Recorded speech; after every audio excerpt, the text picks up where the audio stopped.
Bismillahirrahmanirrahim. Assalamualaikum warahmatullahi wabarakatuh. Alhamdulillahirabbil Waalaikumsalam. alamin. Salam semuanya, adik-adikku sekalian. Semoga dalam keadaan sehat dan tetap produktif ya, meskipun di tengah-tengah pandemi seperti ini. Oke, karena kita juga dibatasi oleh waktu, maka akan kita mulai saja. Sebetulnya tadi kalau via Zoom bisa saya tempatkan PowerPoint ya, dikarenakan tidak ada jadi tidak jadi masalah lah. Insya Allah masih bisa tetap disampaikan. Oke, judul presentasi saya ini adalah Wahai Diri Berbahagialah. Mudah-mudahan semua yang hadir di sini hari ini, sore ini tetap dalam kondisi berbahagia, meskipun saya tahu dalam hati kecilnya pastinya sedang merasakan cukup deg-degan gitu ya, karena sebentar lagi akan menghadapi tes. Sebetulnya saya juga lagi deg-degan, tapi bukan saya sih, khususnya suami saya sekarang sedang mencoba beasiswa S3 dan itu juga deg-degan sama lah gitu ya. Jadi kita semua sekarang sedang merasa deg-degan. Sebetulnya ketika saya menyampaikan ini juga buat saya sendiri gitu ya. Jadi bukan berarti saya juga sudah pandai tidak, tapi untuk saya dan untuk kita semua.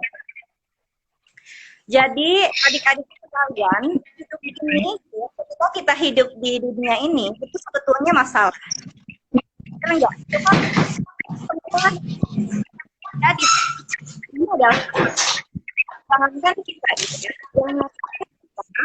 Bayi yang baru saja lahir itu sudah menghadapi masalah ketika dia yang tadinya hidup di uterus gitu ya, Amanda Mae Sentosa ketika dia lahir menghadapi masalah gitu ya. Masalah adaptasi lingkungan baru, kemudian dia harus dan lain sebagainya, dan bertumbuh ada tugas itu masalah. Jadi kalau misalnya jangan yang mati saja kan akan menghadapi masalah baru gitu ya. Korban kepada sang pencipta.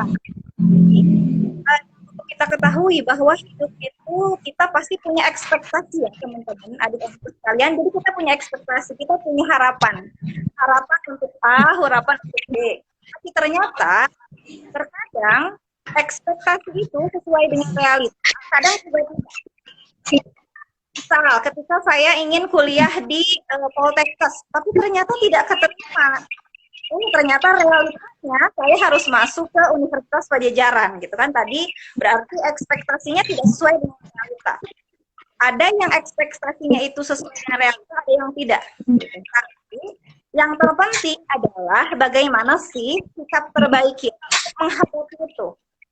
Jadi apapun realitas kita hadapi, pada akhirnya itu apa sih sikap terbaik kita untuk menghadapi itu? Gitu ya.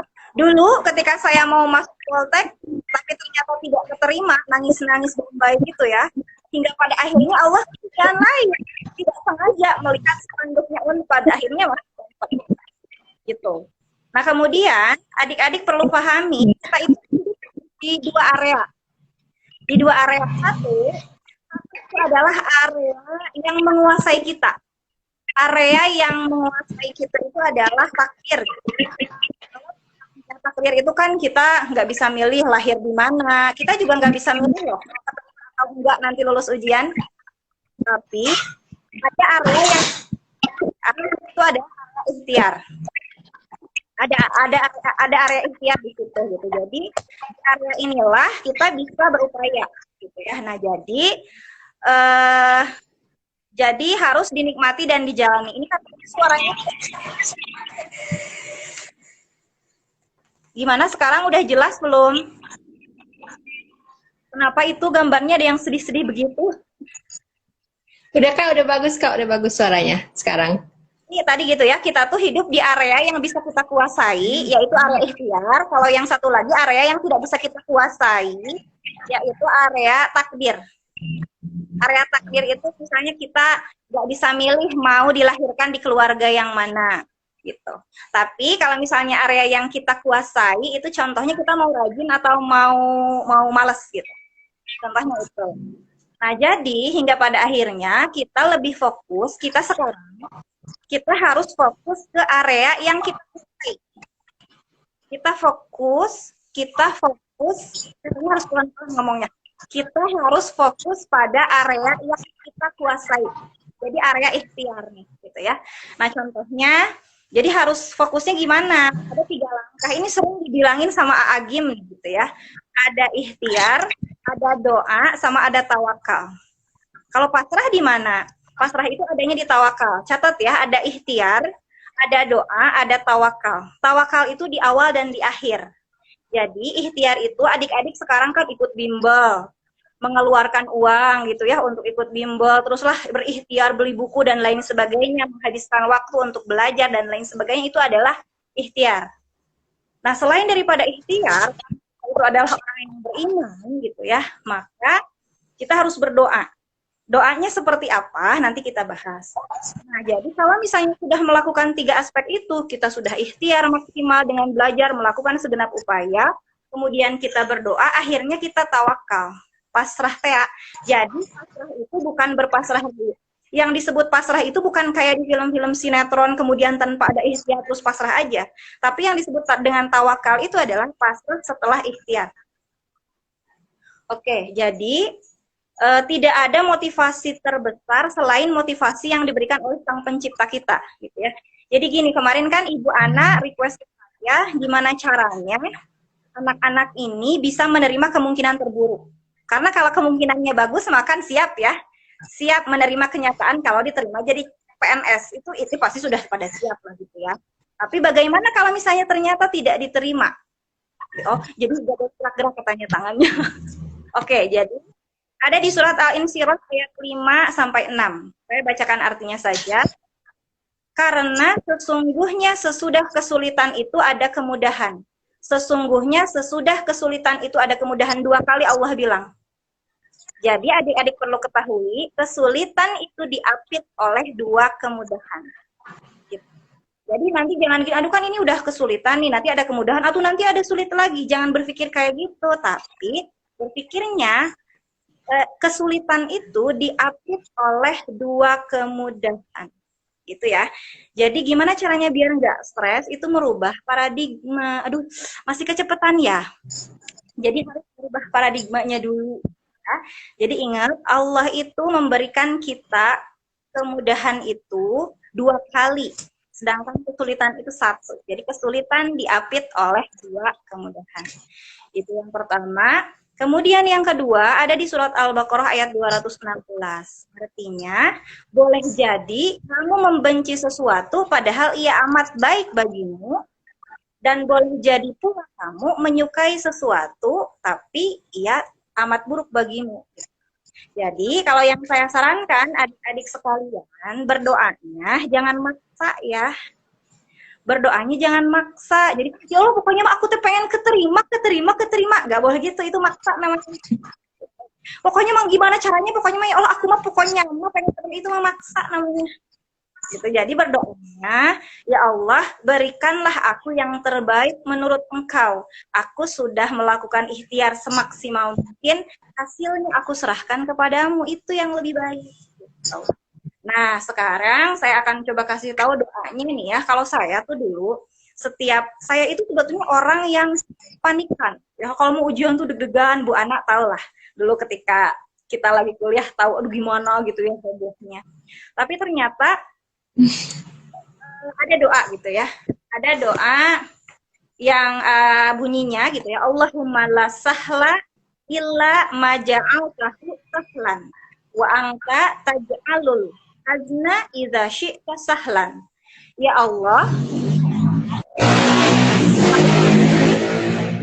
tidak ada kemudahan kecuali yang Engkau buat mudah.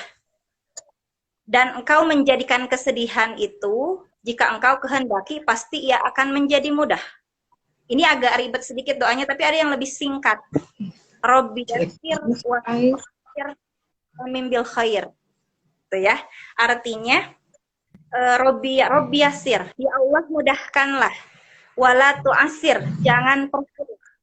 Jadi itu 2 kali kan, Robbi yassir wala tu'asir. Robbi tamim bil khair. Robbi tamim bil khair itu artinya ya Allah, paskanlah dengan kebaikan. Jadi di sini maksudnya kebaikan itu nggak selalu harus lulus loh. Gitu.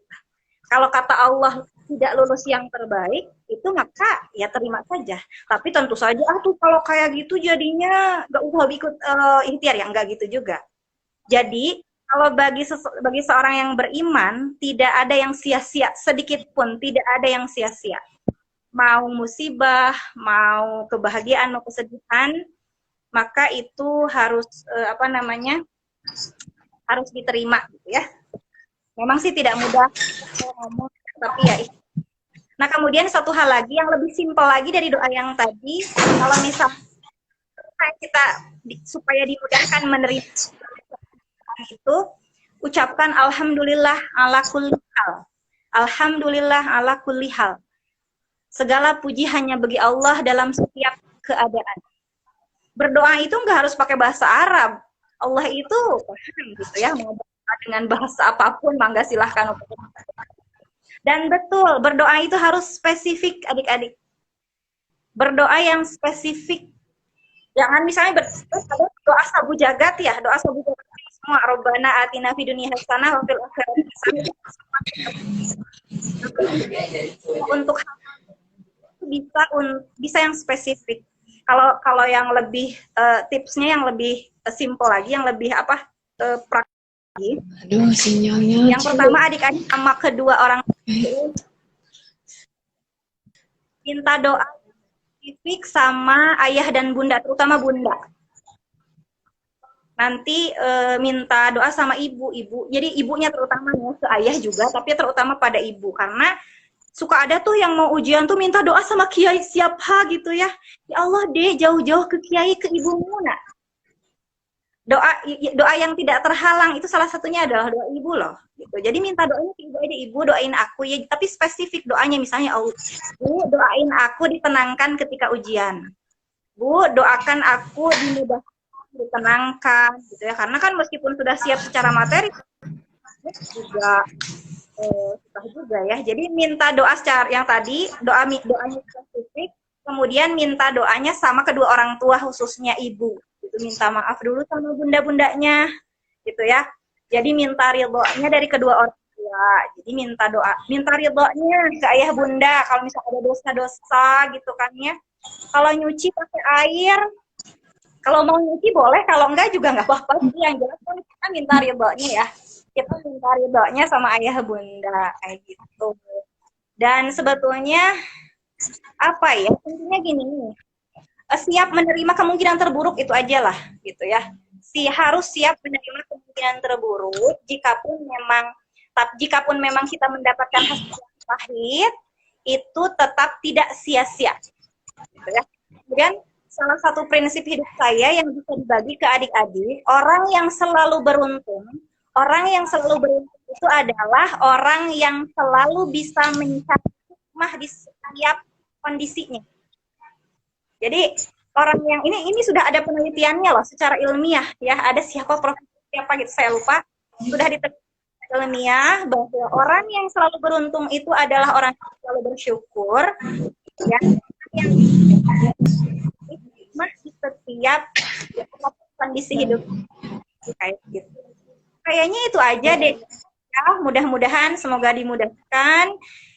Yang pertama mungkin mintanya ditenangkan dulu ya. Kalau saya sih dulu gitu, kalau mau ujian tuh doanya tuh diminta ditenangkan. Karena dengan tenang kita bisa mengerjakan ujian dengan baik insya Allah. Gitu. Jadi, setiap hasil yang Allah kasih itu ada konsekuensinya. Ketika adik-adik diterima jadi PNS gitu ya, berarti itu amanah baru.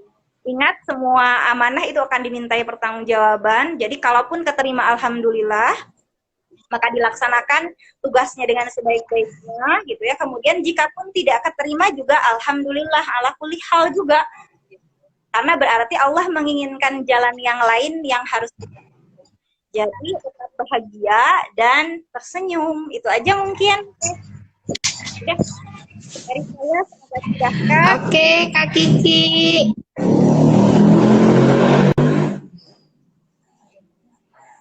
Ya, bagi teman-teman yang mau nanya, bisa nih komen langsung. Kalau ada yang mau sama Kak Kikinya?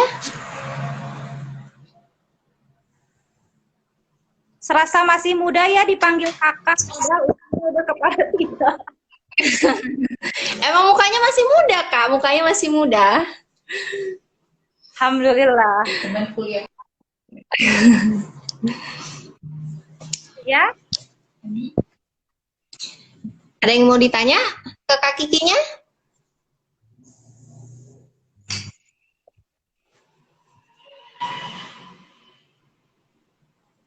ya ada yang mau ditanyakan? Buat teman-teman yang lagi persiapan untuk SKB CPNS 2020, Widya Medika punya 2 modul, yaitu modul SKB Kebidanan dan juga modul SKB Kesehatan Umum. Untuk informasi dan pemesanan, teman-teman bisa follow IG kita atau hubungi admin di nomor WA yang tertera di layar. Untuk teman-teman bidan, kita juga punya simulasi SKB online, jadi tryout gitu ya.